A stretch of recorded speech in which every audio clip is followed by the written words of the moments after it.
Berjumpa kembali dengan saya, Cikgu Evi, dalam materi pembelajaran PPKN kelas 10, Hubungan Struktural dan Fungsional Pemerintahan Pusat dan Daerah. Subbab A, desentralisasi atau otonomi daerah dalam konteks Negara Kesatuan Republik Indonesia. Pengertian desentralisasi secara etimologis berasal dari bahasa Belanda, yaitu de yang berarti lepas dan centrum yang berarti pusat. Maka desentralisasi adalah sesuatu hal yang terlepas dari pusat. Terdapat dua kelompok besar yang memberikan definisi tentang desentralisasi, yakni kelompok Anglo-Saxon dan kontinental. Pengertian desentralisasi menurut kelompok Anglo-Saxon, desentralisasi sebagai penyerahan wewenang dari pemerintah pusat, baik kepada para pejabat pusat yang ada di daerah yang disebut dengan dekonsentrasi, maupun kepada badan-badan otonomi daerah yang disebut dengan devolusi. Pengertian desentralisasi menurut kelompok kontinental. Desentralisasi ketatanegaraan merupakan pemberian kekuasaan untuk mengatur daerah di dalam lingkungannya guna mewujudkan asas demokrasi dalam pemerintahan negara. Maka bisa kita simpulkan dengan demikian bahwa desentralisasi pada dasarnya adalah suatu proses penyerahan sebagai wewenang dan tanggung jawab dari urusan yang semula adalah urusan pemerintah pusat kepada badan-badan atau lembaga-lembaga pemerintah daerah. Tujuannya adalah agar urusan-urusan dapat beralih kepada daerah dan menjadi wewenang serta tanggung jawab pemerintah daerah. Otonomi daerah. Menurut C.J. Frenchen, otonomi daerah adalah hak untuk mengatur urusan-urusan daerah dan menyesuaikan peraturan-peraturan yang sudah dibuat.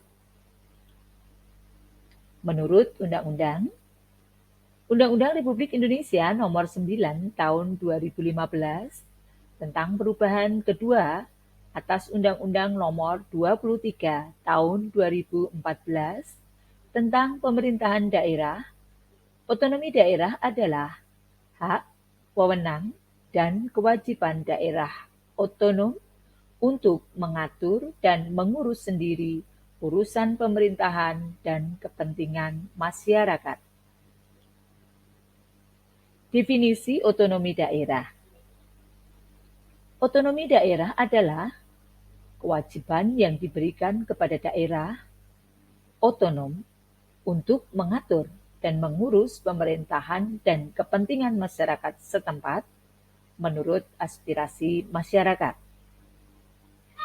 Tujuan otonomi daerah adalah untuk meningkatkan daya guna dan daya hasil guna penyelenggaraan pemerintah dalam rangka pelayanan terhadap masyarakat.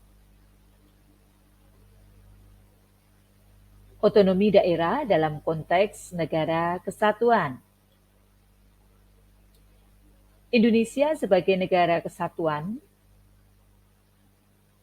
Negara Republik Indonesia sebagai negara kesatuan menganut asas desentralisasi dalam penyelenggaraan pemerintahan dengan memberikan kesempatan dan keleluasaan kepada daerah untuk menyelenggarakan otonomi daerah. Pelaksanaan otonomi daerah Indonesia diselenggarakan dalam rangka memperbaiki kesejahteraan rakyat. Pengembangan suatu daerah dapat disesuaikan oleh pemerintah daerah dengan memperhatikan potensi dan kekhasan daerah masing-masing. Pelaksanaan otonomi daerah. Pelaksanaan otonomi daerah selain berlandaskan acuan hukum, juga sebagai implementasi tuntutan globalisasi yang diberdayakan dengan cara memberikan daerah kewenangan yang lebih luas, nyata, dan bertanggung jawab, terutama dalam mengatur, memanfaatkan, dan menggali sumber-sumber potensi yang ada di daerahnya masing-masing. Maju atau tidaknya suatu daerah sangat ditentukan oleh kemauan dan kemampuan untuk melaksanakan pemerintahan daerah. Pemerintah daerah bebas berkreasi dan berekspresi dalam rangka membangun daerahnya.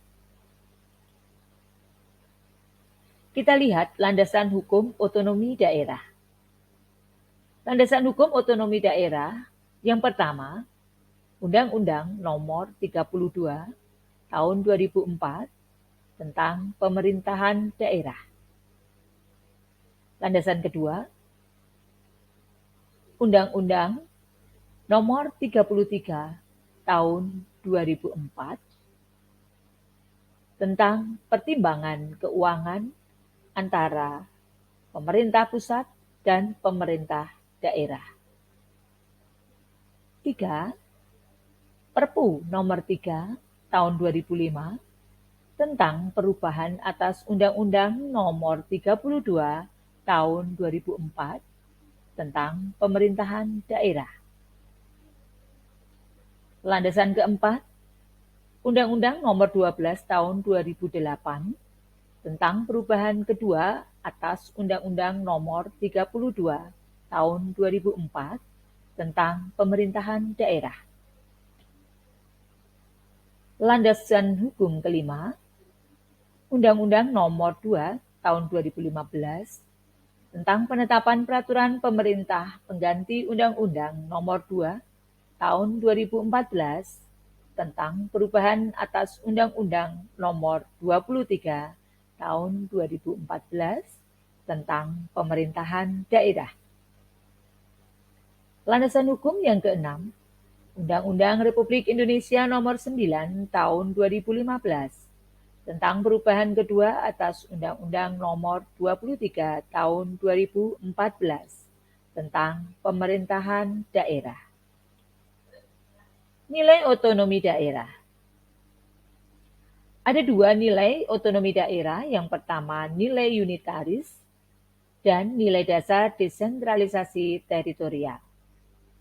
Nilai unitaris diwujudkan dalam pandangan bahwa Indonesia tidak mempunyai kesatuan pemerintahan lain di dalamnya yang bersifat negara atau Eenheidsstaat, yang berarti kedaulatan yang melekat pada rakyat, bangsa, dan negara Republik Indonesia tidak akan terbagi di antara satu kesatuan pemerintahan.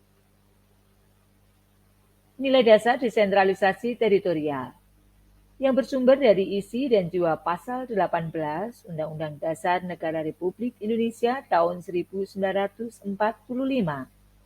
Berdasarkan nilai ini, pemerintahan diwajibkan untuk melaksanakan politik desentralisasi dan dekonsentrasi di bidang ketatanegaraan. Dimensi otonomi daerah. Dimensi politik kabupaten atau kota dipandang kurang mempunyai fanatisme kedaerahan, sehingga resiko gerakan separatisme dan peluang berkembangnya aspirasi federal. Dimensi administrasi, penyelenggaraan pemerintahan, dan pelayanan kepada masyarakat relatif dapat lebih efektif.